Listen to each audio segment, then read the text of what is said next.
So here's the dairy shed we've just installed solar panels on, 30 kilowatts of panels on landscape tilt bracket. So there's just over 100 panels here, 295 watt panels. The all black design panels with the all black racking as well.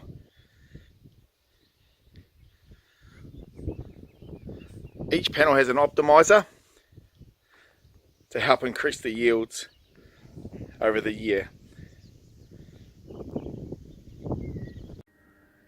Today we're looking at a dairy farm we've installed solar on,